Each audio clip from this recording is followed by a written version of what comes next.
baby. All right, in our last video, I went through all the different seeds that I have ready for seed starting this year. But before I actually put my seeds in soil, there's one more decision that needs to get made. As far as what's gonna have room on my seed starting tables inside the house. Oh, Harley, it's okay.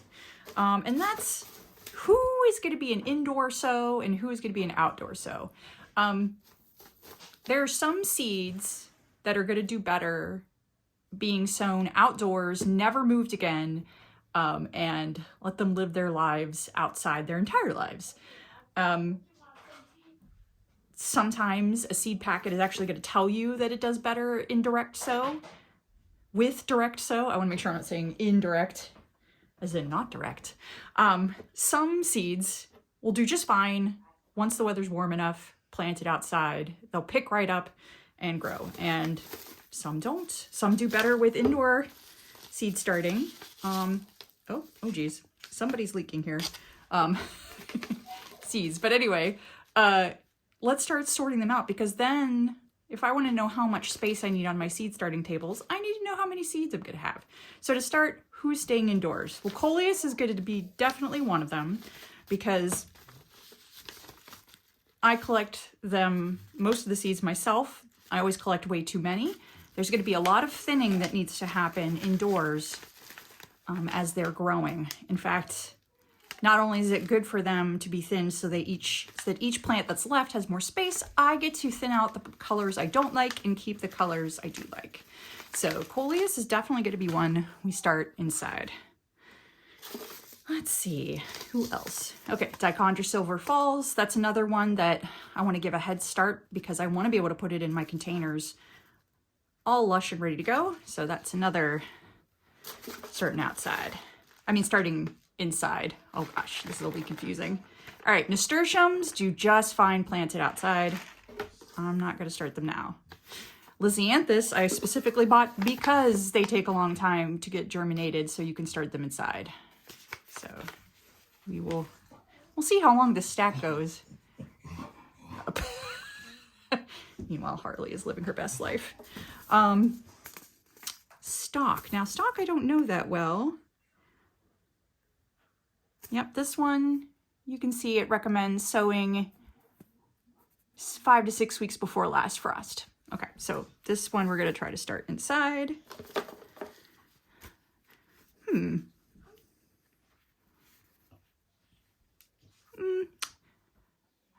This one's going to be, I might try some of this one inside to start, because germination is pretty quick.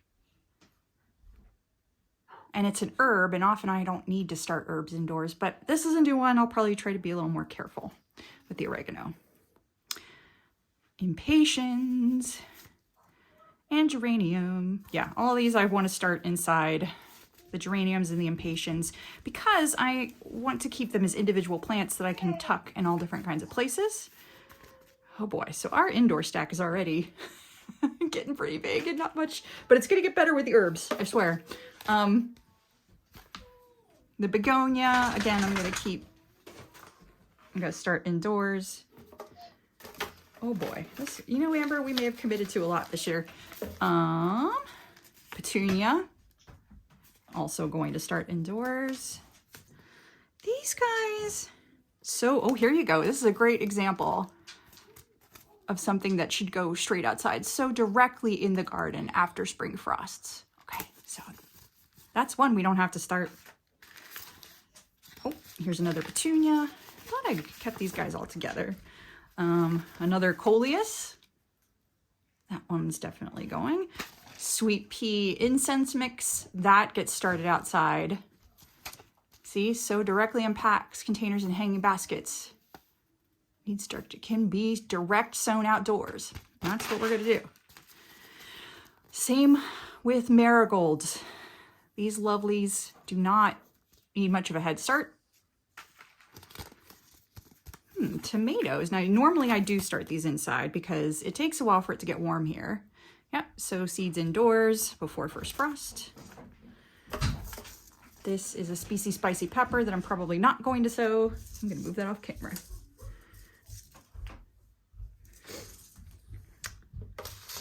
Let's see. Our Japanese wasabi radish. I believe this one I could probably direct sow. In fact, I'm nearly certain of it. So I'm going to keep that as an outdoors. And I see another marigold.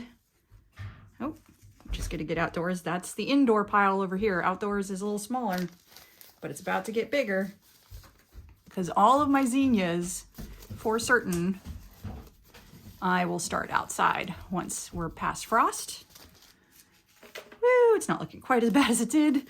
More marigolds, and marigolds.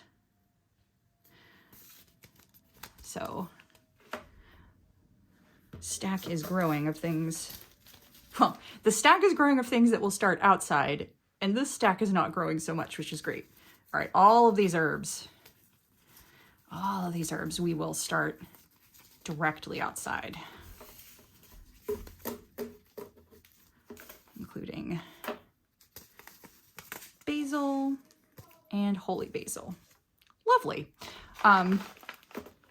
So that means if you take a look, pretty much we've cut out about half of the seed packets of things we need to start. I'm going to go ahead and put my outdoor sowing seeds back in our sparkly seed box so that I don't forget where they are, because that's the risk of getting into the growing season. Oh, sorry for the ring light, and forgetting that I have these. Okay. Okay, so obviously we still have plenty of things left to start indoors. What I do next, so first, who is going to start outdoors? Who is going to start indoors? From there, what I start to do is filter or shuffle out who I can start right away, who I should wait to start, that kind of thing. And part of what's going to make this a little easier is that I know that these lisianthus take a long time to germinate. See, this is probably the longest I've ever seen for people for a seed packet to recommend starting ahead of time, 12 to 13 weeks before last frost. So these are definitely our start as soon as we're ready to start. Right out the gate, bam. I also, let me get all my coleus. I also will start all my coleus right away because they also take some time to get started, and I also need to allow time to weed out the ones I don't like so much. And you can see here, now, this doesn't say how much ahead of time, which would have been helpful, but that's okay. I've grown coleus before. And they usually do fine indoors as long as I have some sunlight, a sunny window for them until they can go outside. But these are not going to handle frost. So it's kind of the balance. We're looking for who could live outside before it gets warm and who can't, because space is going to be the name of the game. Okay, so let's see. I'm going to do a little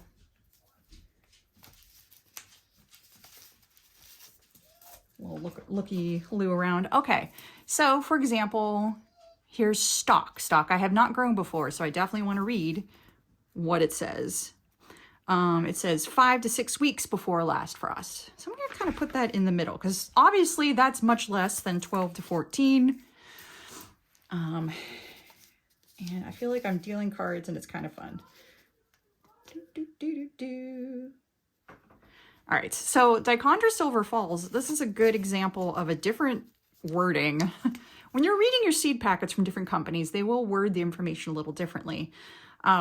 For Dichondra Silver Falls, they don't say like start 11 to 14 weeks before frost. They say weeks to transplanting, 11 to 14, which I will interpret as kind of the same piece of information. I know they don't like frost, so I would want to start them. They wouldn't be ready to transplant until at least 11 weeks, like until they're 11 weeks old. That's what I want to say. So I want to start them pretty early. So I'm going to put these lovelies over in my early starter pile. Let's see. Who else do we have?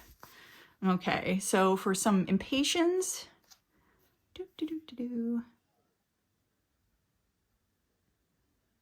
germinate in 10 to 20 days.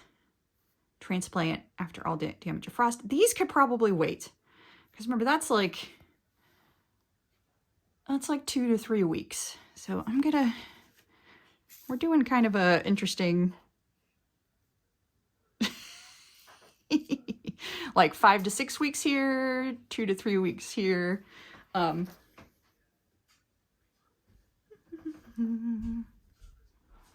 I feel like this oregano could probably wait till the final round as well, because it's saying germination about 14 days. Don't know if that's when they'll be ready to transplant, but it's an herb. Again, I feel like herbs, you can start a lot later and they catch up quickly. Okay, so our geraniums, germination, and ooh, that's 14 to 21 days. That's going to be a minute. I might put these right in the middle. And this is where I'm going to remind you that this is not an exact science for the home grower. Like, number one, frost date changes year to year. It's always a gamble. The goal is always, at least in my mind, is to have plants ready to go outside when it's safe for them to go outside. And the cost, if you get that date wrong, if it gets hot early, that's not so bad, except your plants might still be small. You want to put them outside, but they're not ready to go. But if it's cold too late in the season and you put them out before they're ready, they'll die. So keeping them inside, the limiting factor, I'm going to say this a different way. Keeping them inside, the limiting factor is how much space you have. Because these plants, imagine, these plants are going to grow. So even though they start in small C-flats, they're going to take up more and more space. So it's a race against how much space you have left inside versus when is it warm enough to start bringing them outside. All that to say is, like, don't sweat it. You just might be moving your plants in and out outdoors a couple times, depending on when your last frost is. Okay. Let's see. So geranium, germination is in 14 to 21 days. I might put them here. All right, I already did put geraniums there. I might put them here, and I won't be so upset if I need to wait another week to put them out. Tomatoes. Everybody loves baby tomatoes. Tomatoes in particular, these are not going to be happy outside. Oh, this is hard to read. These are not going to be happy outside. If it's not at least like 70 degrees. Tomatoes don't like it cold.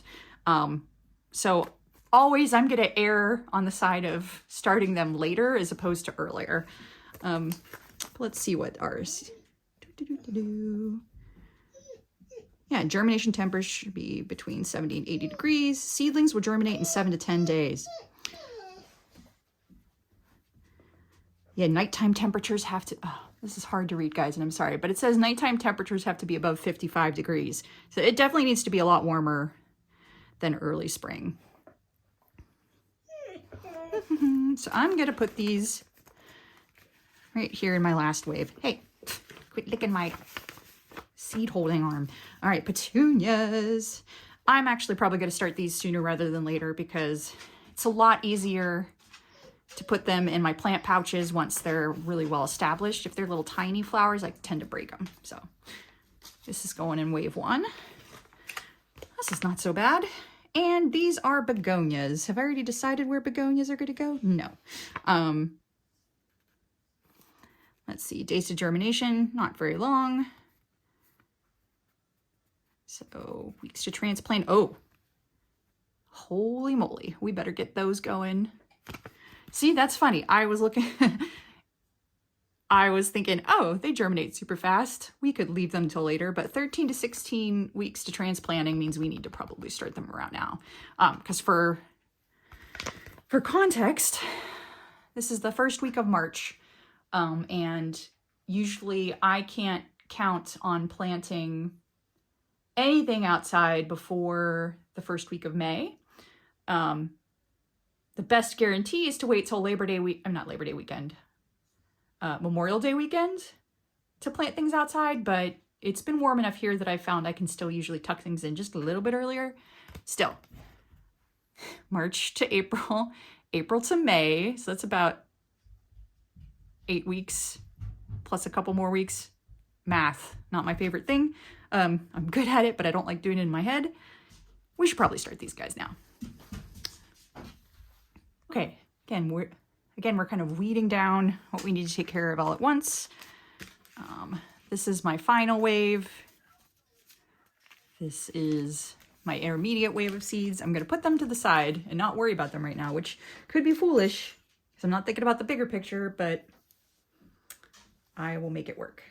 Next up, what I do is I look to see how many limiting seeds do I have. By that, I mean like how many seed packs do I have that only have like exactly the number I want versus how many can fill whatever space I need. So for example, I have big planters for my coleus that I use every year, and I'm going to just fill them to meet that space. So I'm not going to worry too much about how many of these I'm going to plant, because there's no way I could actually quantify that. Put that there. And this is where I probably need a piece of paper. Please hold. Okay, so let's get our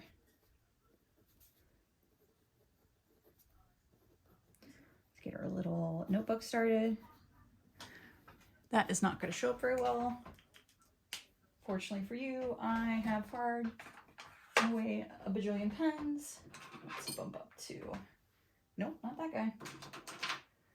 Okay.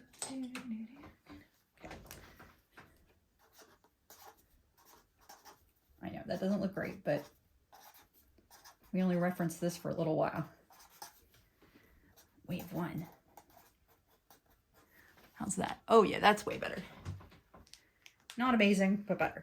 Okay, so just a reminder, we've already eliminated the coleus that I collected from seed, but I do have this lovely coleus that I bought seeds for. So now I start looking for how many seeds do I actually have in a given packet. 50 is way more coleus than I'm gonna need. Guaranteed. I might only, like 25 at most would be what I would think of, and so that's where I'll start. Why 25? Because my little seed starting pellet flats are 25 total. So that's kind of where I want to start.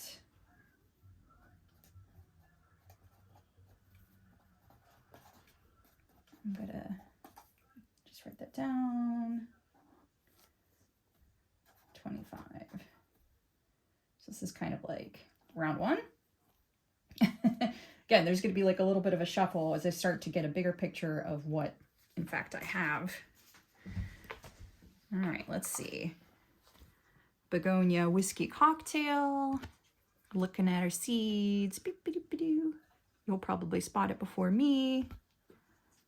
How many do I have? Well, I got a lot. These are the individual little seeds. I'm trying to get that. See that? That's a whole freaking lot. And if why doesn't it say? It's gonna bother me.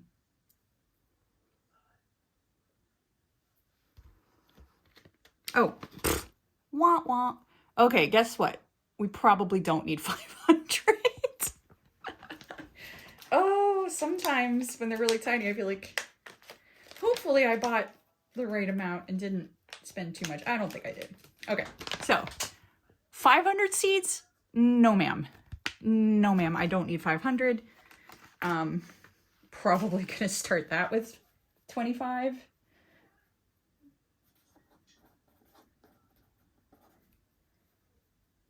Now, if I knew that I really liked this variety and I had grown it before, maybe I would invest more time and effort on more seeds.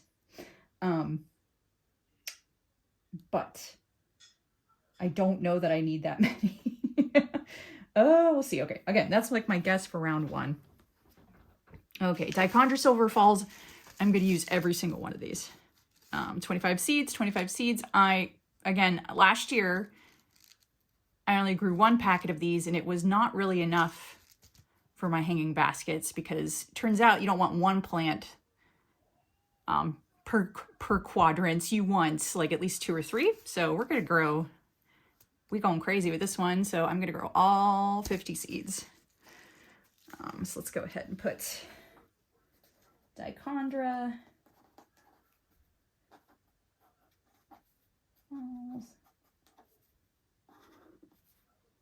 25. Oh, no, Amber. Oh, 50. See, this is why we do this. I need to write things out. Yeah, let's do the petunia. Petunia, I'm probably also going to want to grow all of them because I have grown petunia before. They grow really well for me, and I can just tuck them in everywhere. Oh, and as you may notice, packet is 10 pelleted seeds. So we're going to grow all 20 of these. It's also worth noting that means that in a seed flat, we're probably going to have 1 extra row available for something else. All right, so petunia, sensation. We're going to grow 20. Okay. Let's see. Last one in this round. Minimum 50 seeds of the Picotee. And minimum 50 seeds of the First Love Voyage to First Love Lisianthus. Again, I feel like I say again a lot, but it's just like I want to reiterate my logic here. I have 50 seeds. I'm only growing 25 because that's the size of a given flat that I have, and I have never grown these before. I don't want to waste a lot of my supplies on stuff that I've never tried before, but I do want to try new stuff. So, ooh, sorry about that. Punched my tripod there. All right, so Lisianthus.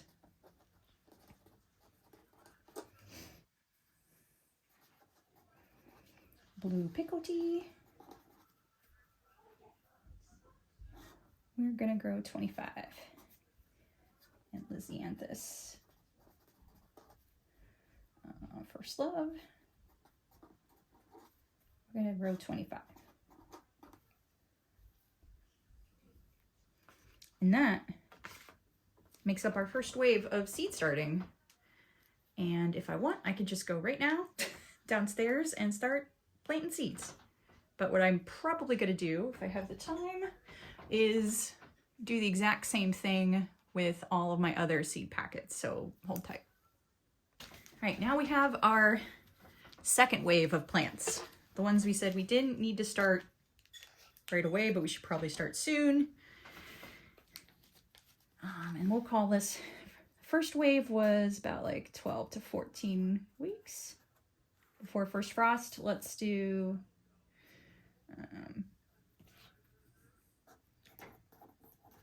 wave number 2. These we kind of decided, I'm just looking at my packets to remind myself of what would be a good transfer date to think about for these, because I know somebody in this list called it out. 5 to 6 weeks. So let's say, oh, I don't know, 10 to 6 weeks. I swear I used to be a lot more intense about timing. I don't like to stress as much anymore. Pretty much. So I'm not going to worry too much about it. We'll say 10 to 6 weeks. Because also life is going to happen. Like I might not hit those exact weeks, but we're just trying to... Number one, I don't want to plant every single thing at once. That's a lot to deal with. But also, there's things that need a head start. There's things that don't need a head start. So just try to kind of stagger things. All right, let's start with the ones that are the most incredibly hard to read, which are our tomatoes. And the tough part about, well, tough or not tough, is that you always get more seeds than you need. If, at least for me, as a backyard suburban tomato grower, I don't need 60 tomato plants. No way in heck. Probably I'm only gonna want like 3 to 5 of each, and I'll probably do 5 just because that's a whole row on one of my flats. Again, like my flats make it easier for me to make decisions, arbitrary decisions, and it usually works out. So let's do tomato, red robin. We'll do 5. And tomato.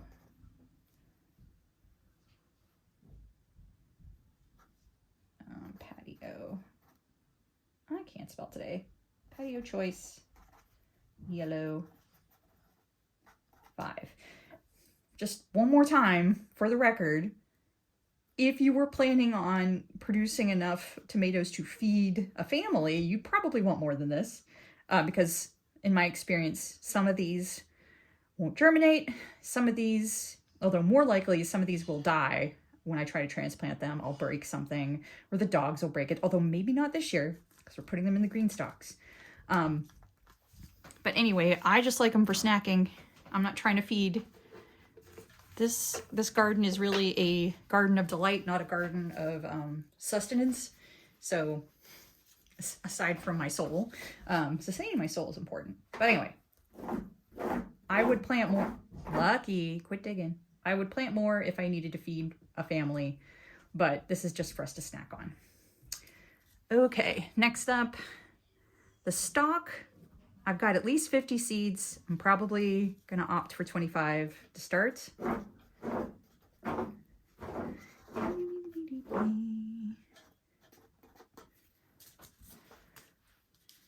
Oregano has 25 seeds.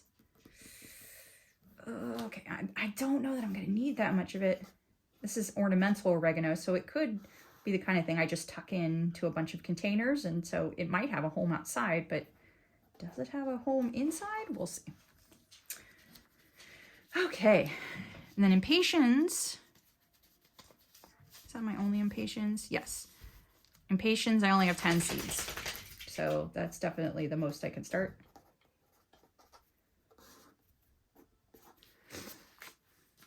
Geraniums. There's 10 of each of the coral orange, at least of the coral and orange. And these I don't really know where I want them to go. But I like the colors, and I thought I like geraniums, so I'm going to try them. So we'll try the max. 10. Oh, coral.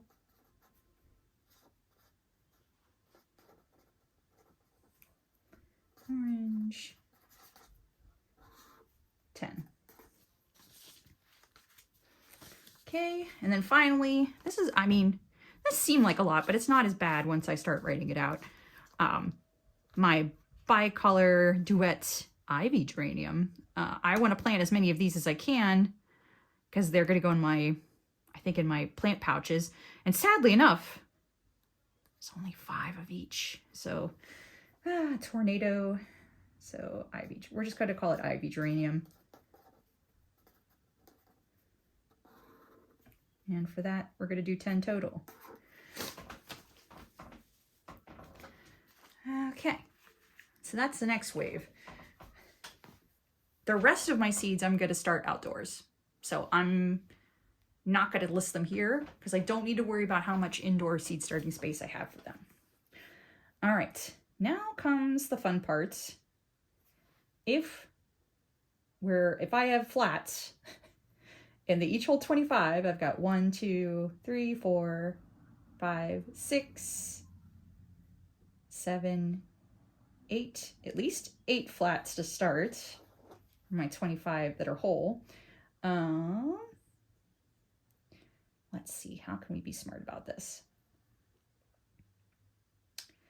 Let me just put a dot by my ones I've counted so I don't get crazy. Okay.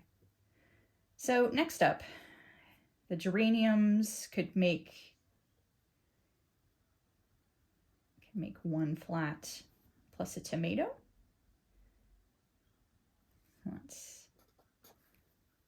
And then the impatiens. Should we? This is where it's gonna get fun.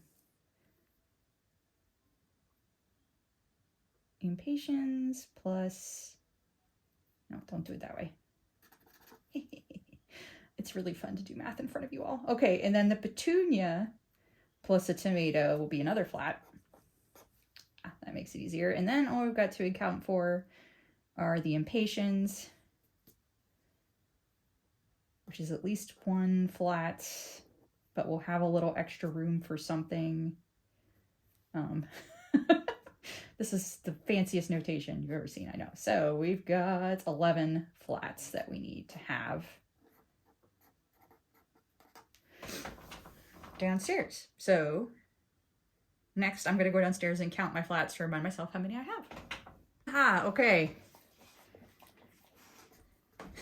I went down and actually, I only have 8 flats.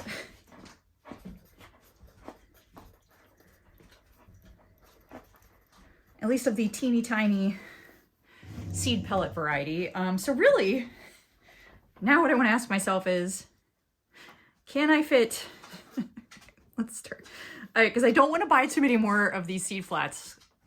I know I already have a full set of 2 tables downstairs often by the end of the season. So let's try this a little differently. Oh my God. Okay, so we have, at least in our first wave that we're going to probably start, actually I might start this weekend. 1, 2, 3, 4, and then 5, 6, and then this 7. So we definitely have enough. So we have 6 plus 21. This is definitely not great math, but still, I definitely have enough to start what I need to do. But then the question will be, most of these I could start probably in my larger containers. I'm gonna wing it. Is this a bad idea? I don't know. Because down here we actually need 1, 2, 3, and then 15.